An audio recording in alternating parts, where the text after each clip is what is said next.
I think he was just out having a good time and made a stupid mistake. You know, the experimental days of taking drugs in college are over. All the pills are laced with fentanyl. Sounds like you've had a crash course in learning about fentanyl. Absolutely. At the rate that fentanyl is killing people in this country, it is absolutely ludicrous that this is not on the front page of every newspaper and every news broadcast daily. Everywhere you go, people are complaining about inflation and high prices. Tonight, you'll hear what the head of the Federal Trade Commission is doing about the cost of groceries and medicines. So instead of inflation, are you contending that it's greedflation? We've actually seen some executives boast on earnings calls about how inflation is great for their bottom line. There's 39 steps here that lead up to the entrance, and that's 39 framers who signed the Constitution. Meet the people in charge of preserving America's most important documents. And so that is George Washington's handwriting and signature. Correct, yep. When 60 Minutes gets a rare tour inside the National Archives. How's it the U.S. government got its hands on Hitler's mistress's diary? I'm Leslie Stahl. I'm Bill Whitaker. I'm Anderson Cooper. I'm Sharon Alfonsi. I'm John Wertheim. I'm Cecilia Vega. I'm Nora O'Donnell. I'm Scott Pelley. Those stories and more tonight on 60 Minutes.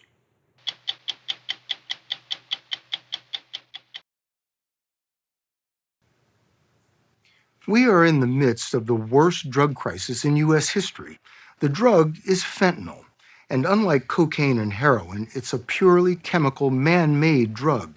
It's cheap to produce, easily smuggled, and packs an incredibly addictive punch, 50 times more powerful than heroin. Nearly all the fentanyl flooding into the U.S. is made in Mexico by two powerful drug cartels, with chemicals primarily purchased from China. And as you're about to hear, it is frequently hidden in counterfeit pills made to look just like prescription drugs. It's the scourge of our time. Last year, more than 70,000 Americans died from fentanyl. That's a higher death toll than U.S. military casualties in Vietnam, Iraq, and Afghanistan combined. We were so naive to fentanyl. We thought fentanyl, you hear about it, but you think, oh, that's just affecting people on the streets, homeless people, drug addicts. No. It is so insidious. Angela King and Mike O'Kelly lost their 20-year-old son Jack to fentanyl last Thanksgiving.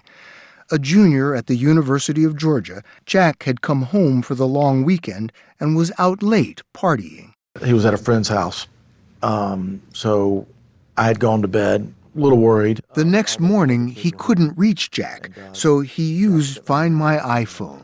When I could see where he was, I texted the mother of the house, who basically sent me a message back, oh, we're not there, door's unlocked, they're asleep. At 11 o'clock Thanksgiving morning, Mike went upstairs and found his son in bed, unresponsive. I noticed his chest wasn't moving, so immediately pulled him out of the bed. I had performed CPR for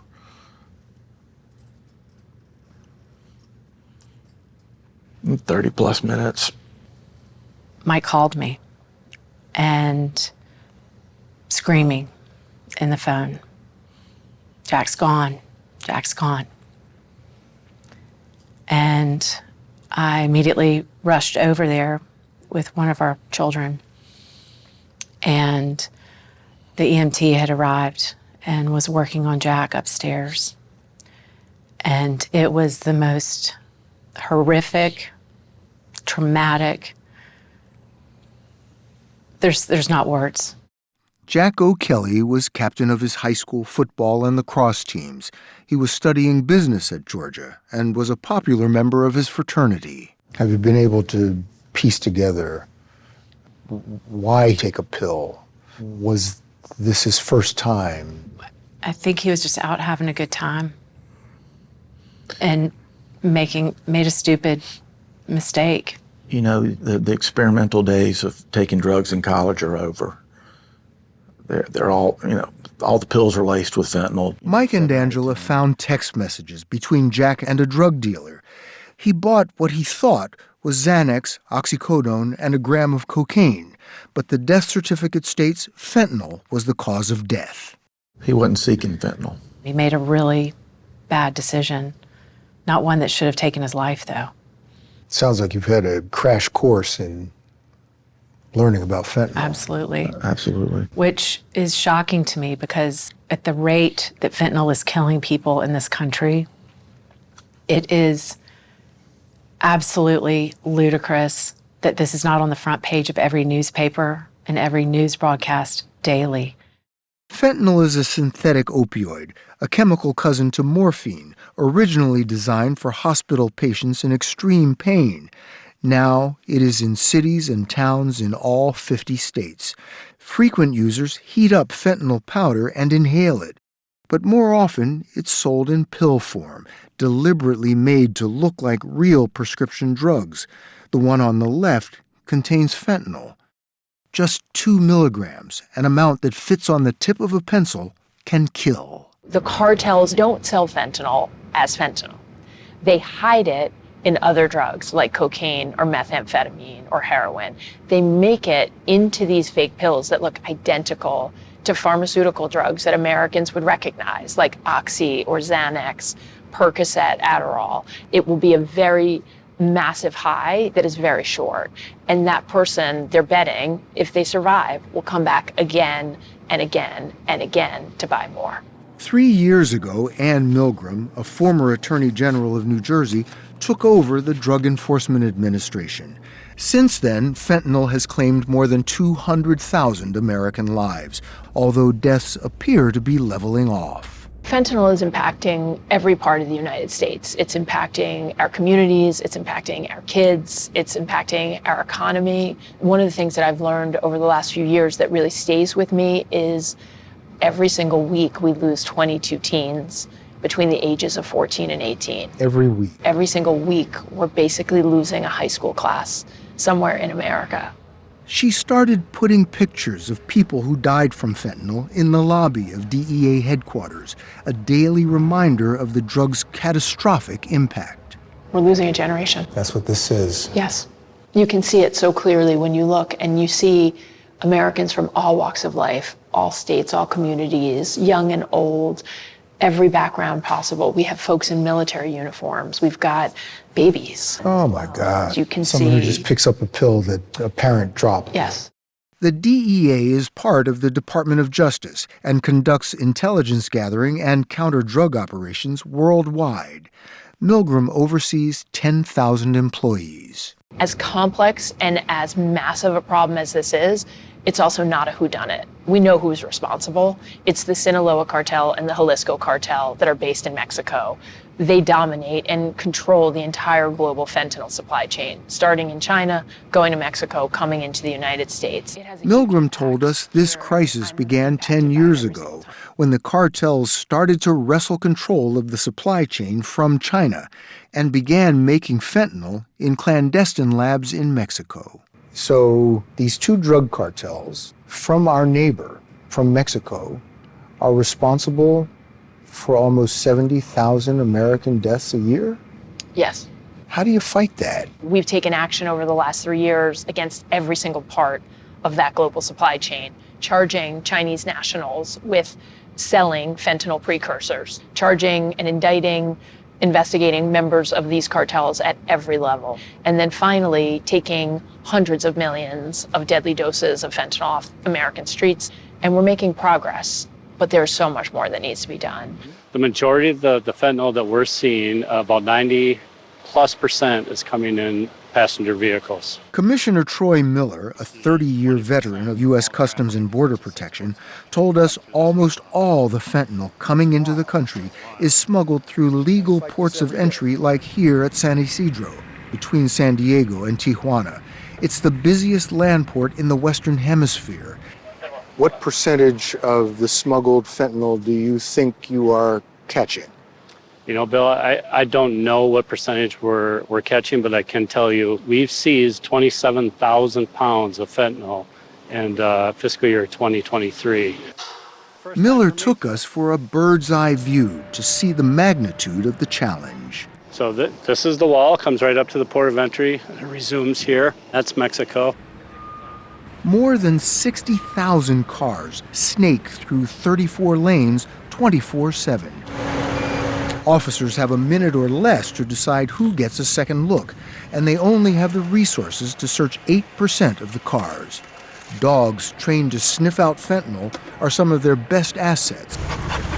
The cartels are constantly adapting.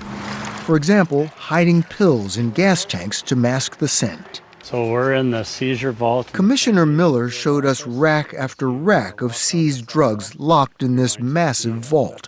For security reasons, we agreed not to divulge its location. So explain to me why the smugglers would use the busiest port as their main smuggling route. I mean, it seems counterintuitive. Why not do it someplace much less conspicuous? Why not come across the desert? Well, in the San Diego field office, we're seeing 200,000 people a day. Every one of these 200,000 people is presenting themselves as a legitimate traveler. We were astonished to learn 2/3 of the people arrested smuggling fentanyl are American citizens paid by the cartels. We've seen terrible trends. We've seen high school, middle schoolers smuggling fentanyl and dropping it off to a cartel member at a high school. Do you have the budget and the manpower you need? I've been very clear that Customs and Border Protection needs more officers. We need more agents. We need more intel research specialists to distill that information. We asked him about the bipartisan border bill killed by the Senate at the urging of former President Donald Trump. It would have provided 1,500 new border and customs officers and 100 high-tech detection machines. The bill had money for much of the stuff you were talking about. Is the political inaction, is that costing lives? What I can say is we need more resources to do our jobs, and we need to all get on the same page and tackle this together. Sherry Hobson saw the fentanyl crisis coming. As an assistant U.S. attorney in San Diego, she prosecuted Mexican cartel cases for 30 years before retiring in 2020. Cartels are very business-oriented. They look for profit. They look for perpetual power. They're institutionalized. So it sounds like you're saying they're very sophisticated. They are. They do their homework. They do their analysis. She says the cartel's move into fentanyl was entirely predictable. When the U.S. opioid crisis triggered a crackdown on the drug industry and many companies were sued by ravaged communities, the supply of legal opioids dried up, but the demand from Americans addicted to the drugs did not. It's very strange to think that the pharmaceutical industry basically set the table for the Mexican cartels to come in and dominate. That's incredible. It is. So I think what happened was they said, you know what, we have an open market. We have millions of people that are addicted to oxycodone. We can do fentanyl. We can create these counterfeit pills and we can sell them. So the Mexican cartels just filled this vacuum. Fill the void, fill the vacuum. So the opioid epidemic definitely started this arc that we're on. The head of the DEA, Ann Milgram, agrees the U.S. drug industry bears a lot of blame for igniting the crisis, but says social media companies are fueling it today. The companies say they're taking steps to combat this. And what's happening on social media? The cartels use it to organize themselves, to get individuals who will carry the drugs across the border from Mexico, to post ads for drugs and to sell drugs, whether it's Snapchat, Instagram, TikTok. There are drugs being sold there every single day. And 7 out of 10 of those counterfeit pills the DEA tests have a potentially deadly dose of fentanyl.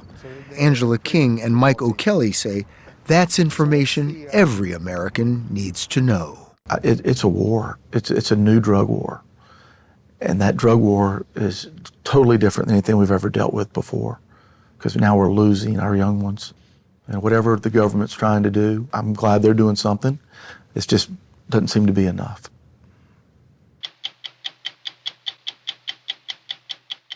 How do you reverse a fentanyl overdose? Even if someone were able to get Narcan, just 1 or 2 doses might not be enough. At 60minutesovertime.com.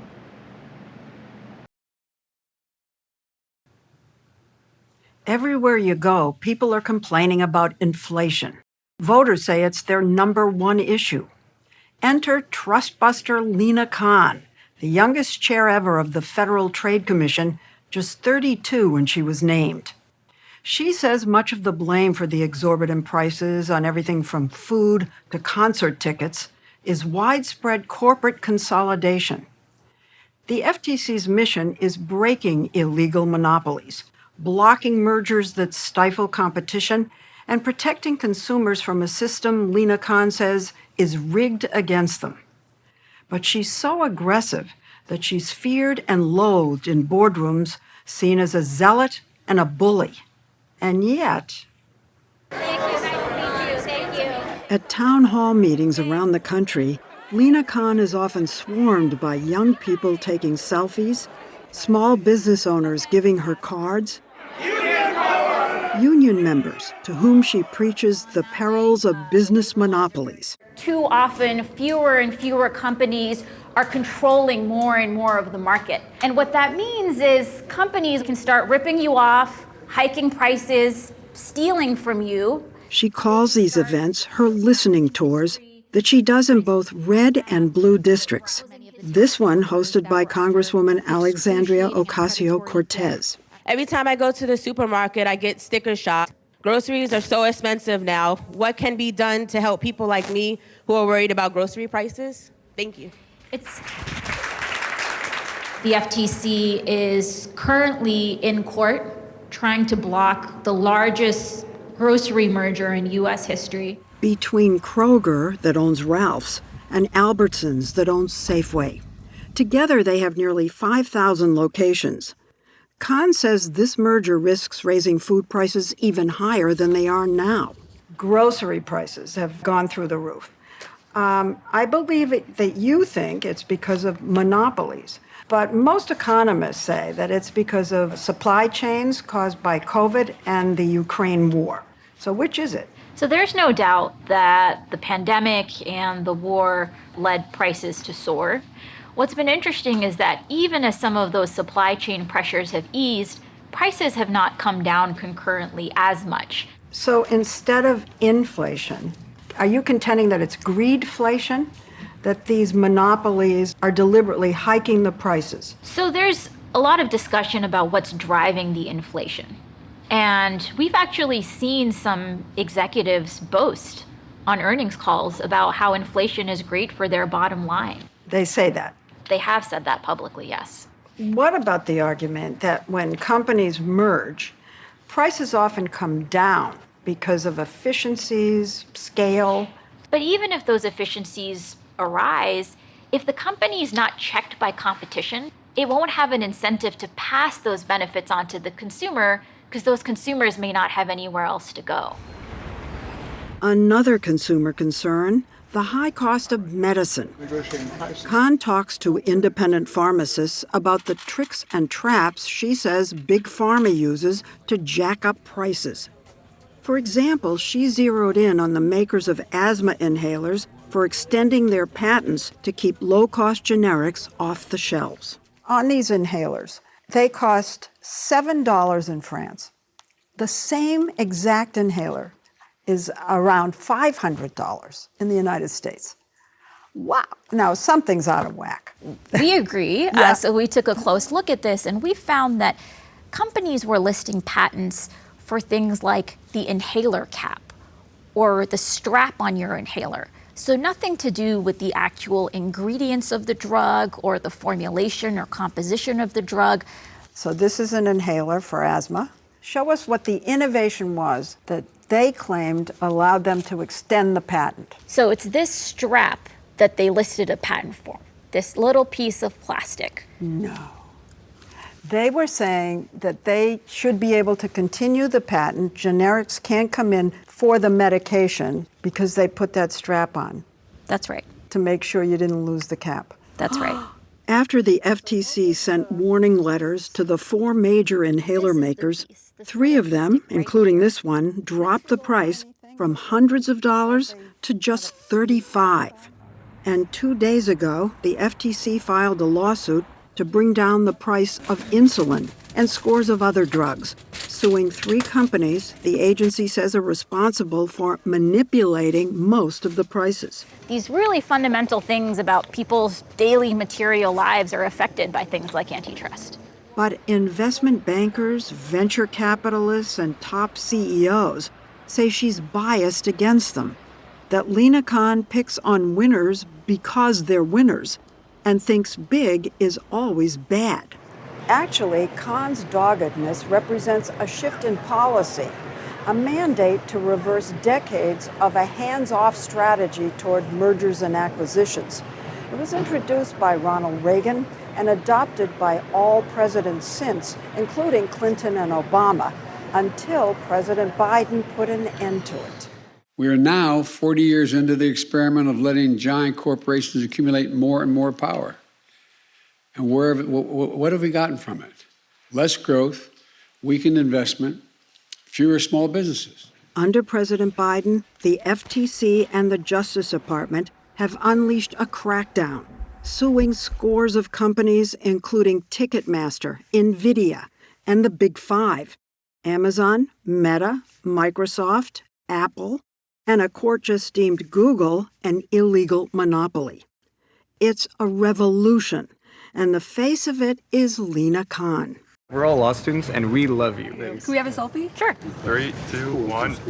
Thank you. When Khan was a student here at Yale Law School, she wrote a paper called Amazon's Antitrust Paradox, contending that even though Amazon's prices are low, it's still a monopoly. This was seen as an extraordinary breakthrough, and it went viral. Less than 5 years later, President Biden made her head of the agency that polices Amazon. You know, Amazon is a very popular company. People like the convenience, the choice. The prices are pretty moderate, and they're afraid that you're going to tamper with something that's good, that they like. Our investigation uncovered that Amazon's illegal practices were actually raising prices for consumers because it had illegally muscled out rivals, locked them out of the market in ways that if you had more competition that Amazon hadn't squashed, consumers would be even better off. Amazon denies doing anything illegal and says if Khan wins, prices will go up. Also in the FTC's crosshairs, the issue of tech giants buying up smaller companies. In the technology markets, we went through a couple of decades where we saw over 800 acquisitions by the 5 big players, not a single one of which was blocked, and some of those we realized ended up leading to significant harm. Just to give you a concrete example, there were companies that were offering Americans greater privacy, and they were promising that we're not going to use your data, we're not going to sell it, we're not going to spy on you everywhere all the time. After some of those firms were bought up by one of the big guys, all of those data privacy policies changed overnight. And so Americans lost those privacy protections. You're talking about Facebook and WhatsApp. Yes, that's one example of that. She's now suing over Facebook's acquisitions of WhatsApp and Instagram.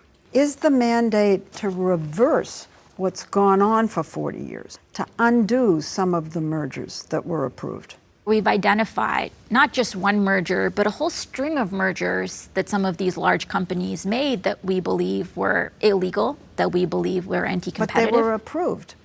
They were not blocked. They were not challenged. But the courts don't always side with her. The FTC has lost a couple of big cases against Meta and Microsoft. Yet her cage rattling has had a chilling effect, where companies simply drop their merger plans. Sometimes, the companies decide that they're going to abandon the merger. If someone just says, I'm not going to go forward, that's a win. That's right. Obviously, the companies are complaining like hell, screaming, and they don't like you. They're afraid of you. Well, look, we're doing our job enforcing the law. They are. They're afraid you're going to tie them up in court. You're going to cost them a lot of money, and they're saying it's just not worth it. So it's important to step back and keep all of this in context. Of all the thousands of deals that are proposed every year, the FTC and DOJ collectively investigate maybe 2 or 3%.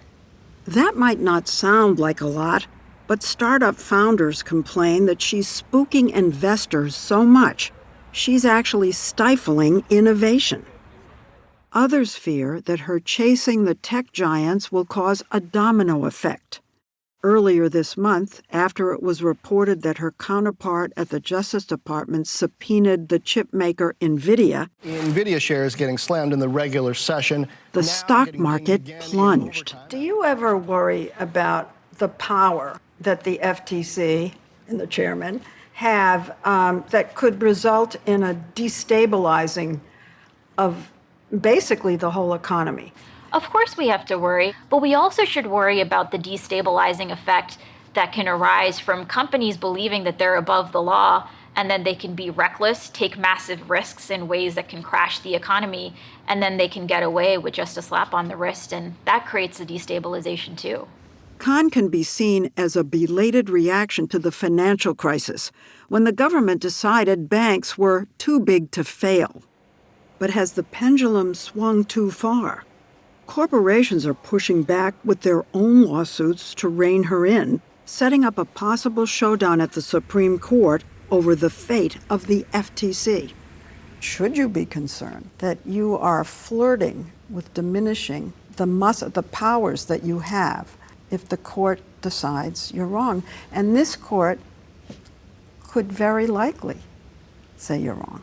I think one challenge that agencies can face is when they shrink their own powers and authorities by not actually using the authorities that Congress has given them.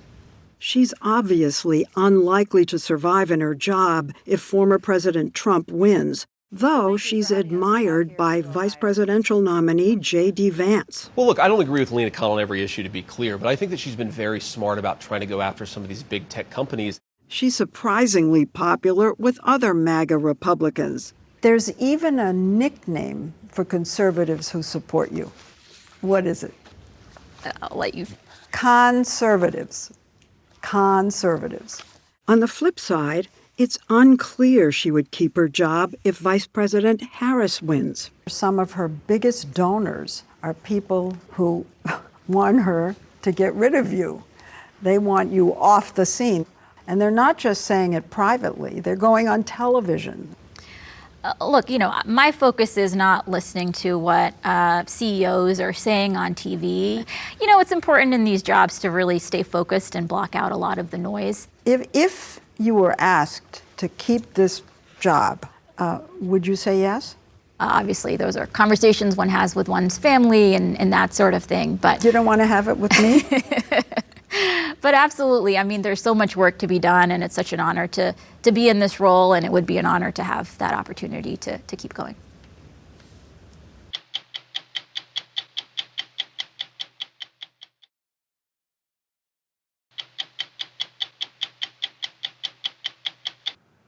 The National Archives has been in the news lately, not so much for what is in its collection, but for what was missing.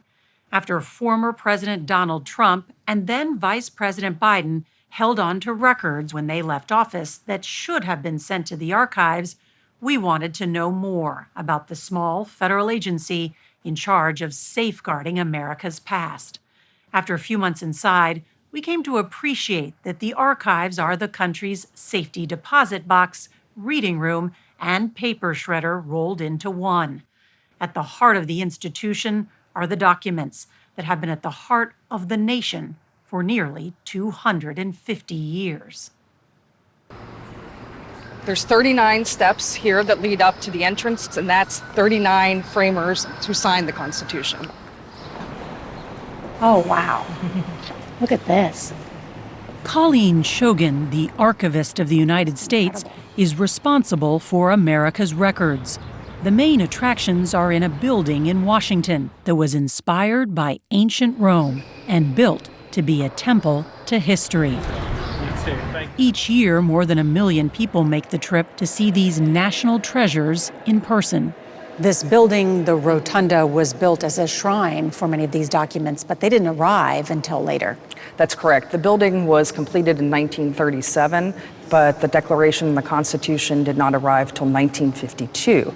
They were in the possession of the Library of Congress, which refused to turn them over until President Truman got involved, and they were delivered from Capitol Hill by the U.S. military. They will be protected from disaster and from the ravages of time. Ah, the Declaration of Independence. Yes. Why is it so faded? It was exposed to considerable light in the elements. In the 19th century, the U.S. Patent Office put the Declaration on display near a window. That and other missteps did so much damage, nearly all you can make out today is John Hancock's John Hancock. To preserve them, these original documents that are a beacon for democracy are now intentionally kept in the dark. They are guarded around the clock in bulletproof cases designed to remain sealed for 100 years. All federal employees are required to take an oath to defend the Constitution. But for Colleen Shogun, it's literally her job, and the founding documents are just the start. We have approximately 13.5 billion paper records here at the National Archives. How many feet of film? Oh, the film it would go around the globe 3.5 times.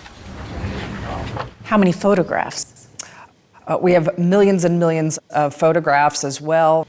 And how many artifacts? Over 700,000 artifacts.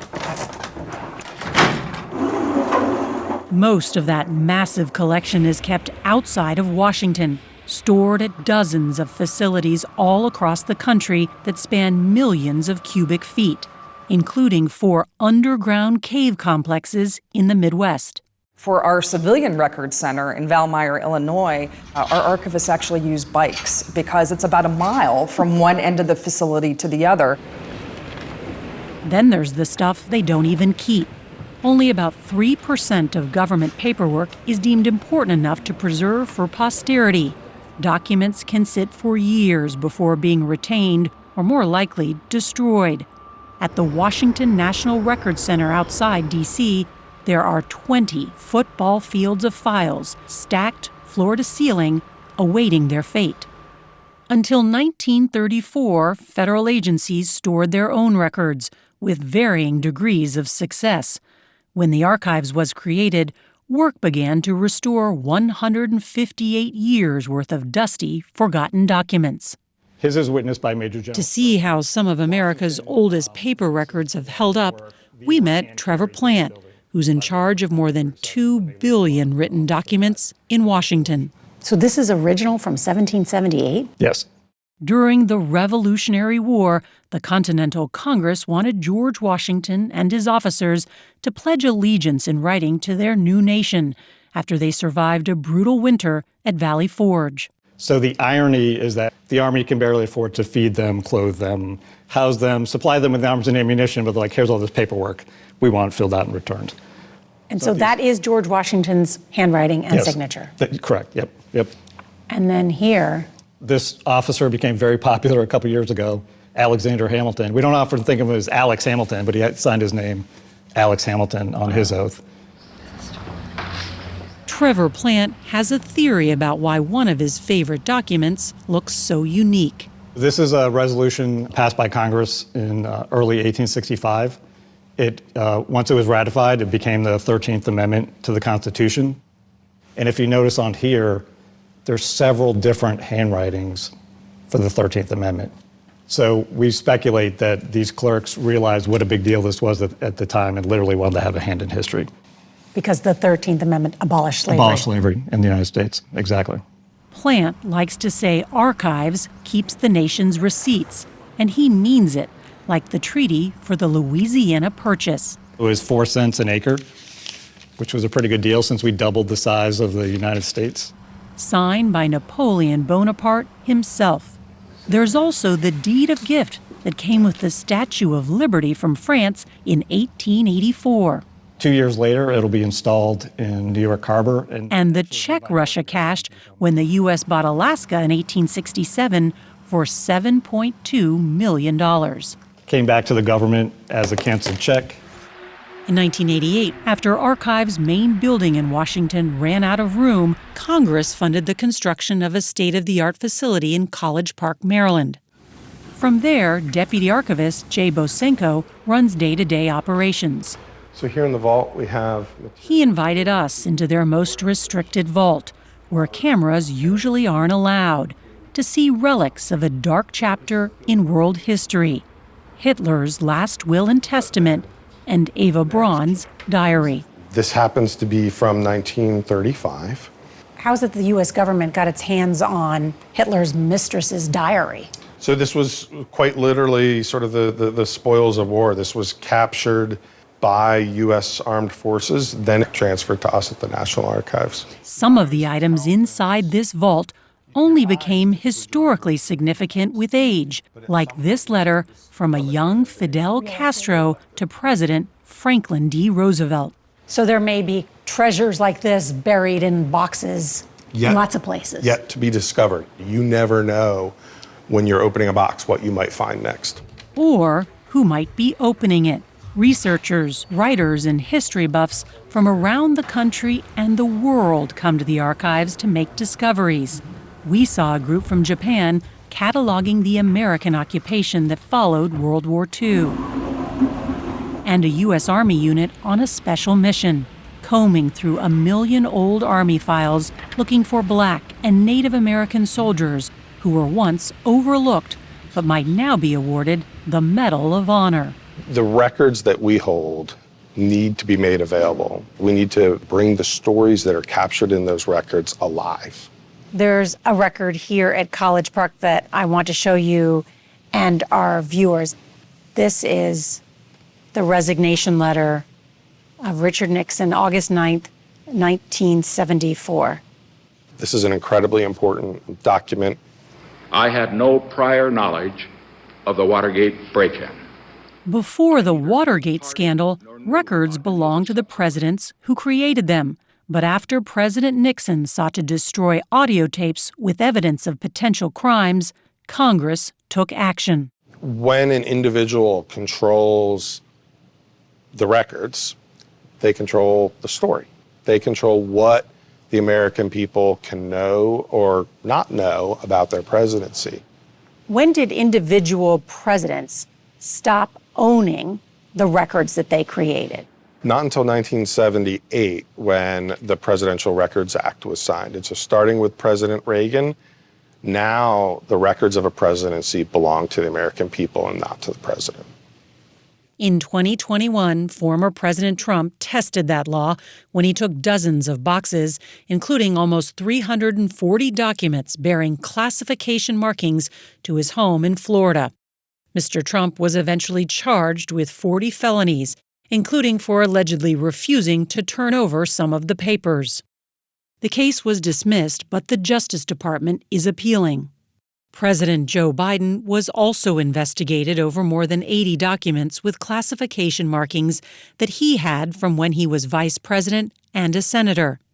Mr. Biden cooperated with the investigation and was not charged. Jay Bosenko told us the archives is simply the custodian of the documents all presidents are required to turn over. Enforcing the law is up to the Justice Department. What is potentially lost when presidential records are not transferred to the National Archives? That strikes at the very heart of the historical record, the completeness of it, the ability to understand decisions. And so it's important for historians and ultimately the American people to understand all of the pieces that came in and made up that decision-making. Those pieces of history start to become available to reporters and scholars 5 years after a presidency ends, at the 15 presidential libraries in the archives system. When that 5-year window hits, almost immediately we have a backlog of thousands of FOIA requests that we can't possibly respond to within the 10 days under the Freedom of Information Act. Please be seated. When Colleen Shogun became archivist last year, she inherited a flat budget and a mountain of Freedom of Information Act requests. At the George W. Bush Presidential Library, for example, a FOIA request might come back with a 12-year wait. That's because of the extreme interest in those records. And I think the way that we are going to make headway on this in the near future is going to be through technology. The Archives' goal to scan and digitize all 13.5 billion paper records in its collection seems ambitious. Only 2% of their holdings are currently available online. We obtained a recent memo drafted by senior leaders at the agency who are concerned limited resources have put it at serious risk of mission failure. And is it even possible to bring the archives into the 21st century before the start of the 22nd century without some significant increase of resources? I think we can do it. We will do it. We're going to have to reprioritize, or we're going to have to look at our budget. But we will rely upon our institutions, upon Congress, and of course upon the executive branch to support us along the way. While the Archives' path to digital transformation will be a work in progress for decades, a big change is coming soon to the Rotunda. In 2026, the Emancipation Proclamation and the 19th Amendment, extending the right of suffrage to women, will be put on permanent display. They are the first major additions to the Rotunda in 72 years. It was the archivist's decision. She says it's not just to honor the nation's past, but a reminder that America's next chapter is not yet written.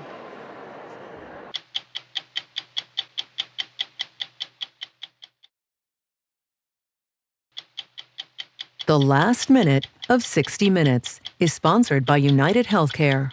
Reliable coverage for your whole life ahead.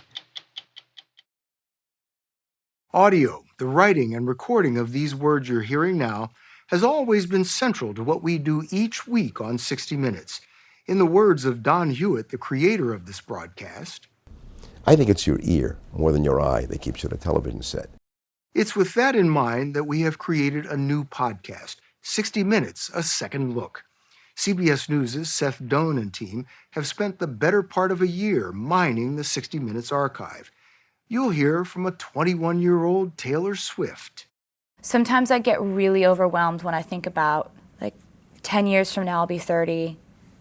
And Secret Service agent Clint Hill opening up for the first time about the day President Kennedy was assassinated. If I had reacted just a little bit quicker. Search for 60 Minutes, A Second Look wherever you get your podcasts. Listen to new episodes every week. I'm Bill Whitaker. We'll be back next week with another edition of 60 Minutes. Face to Face, the CBS News Vice Presidential Debate, moderated by Norah O'Donnell and Margaret Brennan.